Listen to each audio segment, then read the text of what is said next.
મહાનુભાવોને મારા આદરપૂર્ણ પ્રણામ. તમામ સ્કૂલની બાળકીઓને મારું ગુડ આફ્ટરનૂન.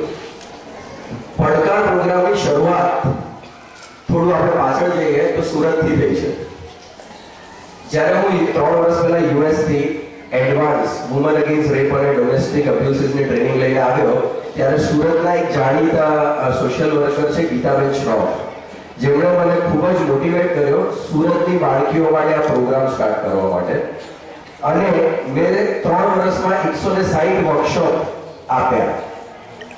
એના પછી ગુજરાત ગવર્મેન્ટને સ્પેશિયલ રેકમેન્ડેશન કરવામાં આવ્યું કે આ પ્રોગ્રામ ફક્ત સુરતમાં નહીં પણ આખા ગુજરાતમાં કરાવવામાં આવે. આથી આપણા મુખ્યમંત્રીશ્રીએ આખી જે કંઈ અમારી પ્રપોઝલ હતી એ વાંચી અને ખૂબ જ અંગત રસ લઈને એમણે નક્કી કર્યું કે આખા ગુજરાતની 14 લાખ બાળકીઓ જે સ્કૂલ અને કોલેજીસમાં ભણે છે એ દરેકને આ પ્રોગ્રામ શીખવાડવામાં આવે. પણ આ પ્રોગ્રામ ગવર્મેન્ટના બીજા પ્રોગ્રામની જેમ ખાલી દેખાડો ના હોય, ખરેખર મુખ્યમંત્રીશ્રી આ બાળકીઓ શીખે એવું ઈચ્છતા હતા. આથી એમણે આ પ્રોજેક્ટ અમને આપ્યો. અમે આને રિસર્ચ કરીને 10 દિવસનો પ્રોગ્રામ બનાવ્યો અને એ કરિક્યુલમ સ્પોર્ટ્સ યુનિવર્સિટી સ્વર્ણિમ ગુજરાત સ્પોર્ટ્સ યુનિવર્સિટીએ રેકગ્નાઇઝ કર્યો. એના પછી દરેક સિટી, દરેક જિલ્લા, દરેક ગામડાઓની અંદર ત્યાંના આજુબાજુના સારા સુશિક્ષિત માર્શલ આર્ટિસ્ટ ભાઈઓને લેવામાં આવ્યા, તેમને ટ્રેન કરવામાં આવ્યા. એવા 800 ઇન્સ્ટ્રક્ટર આજે ગુજરાતની અંદર પડકાર અંતર્ગત ટ્રેનિંગ આપી રહ્યા છે.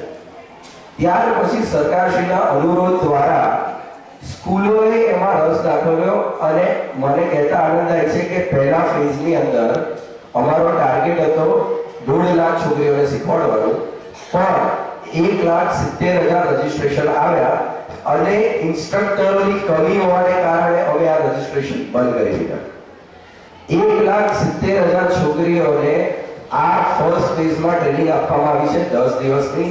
સેકન્ડ ફેઝમાં બીજી 1.5 લાખ, એવી રીતે 5 ફેઝની અંદર 10 લાખ છોકરીઓને કવર કરવાનો અમારો ટાર્ગેટ છે. આ ટ્રેનિંગ અહીંયાથી રોકાશે નહીં, આ શરૂઆતનો તબક્કો છે. આના પછી આવશે એડવાન્સ ટ્રેનિંગ અને એના પછી આવશે એક્સપર્ટ ટ્રેનિંગ. આ ટ્રેનિંગ શેના માટે છે? તમને સશક્ત કરવા માટે. દરેક ઇન્સ્ટ્રક્ટરોએ પોતાનું કામ કર્યું, ગવર્મેન્ટે એમનું કામ કર્યું, અમે અમારું કામ કર્યું. હવે તમારું કામ ચાલુ થાય છે કે જ્યારે પણ તમે આવા કોઈ પણ સંજોગોમાં આવો ત્યારે તમારે તમારો સામનો સારી રીતે કરવાનો છે. અને પડકારની અંતર્ગત તમને એ શીખવાડવામાં આવ્યું છે કે સ્વરક્ષા એ પોતાને એવા સંજોગોમાંથી ત્યાંથી નીકળી જઈને પણ થઈ શકે અને એવા સંજોગોનો સામનો કરીને પણ થઈ શકે.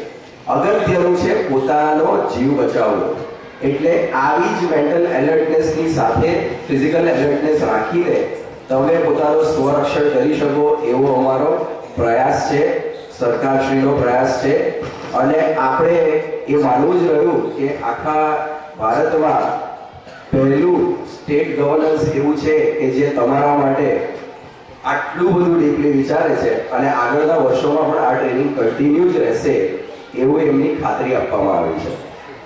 Wish you all the best. જીવનમાં તમે આમાંથી કંઈ ઉપયોગ કરીને પોતાનું સ્વરક્ષણ કરો તો એક વખત અમને જરૂર કહેજો, તો અમને પણ આનંદ થાય કે અમારા દ્વારા કોઈ છોકરી પોતાનો જીવ બચાવી શકે. Thank you.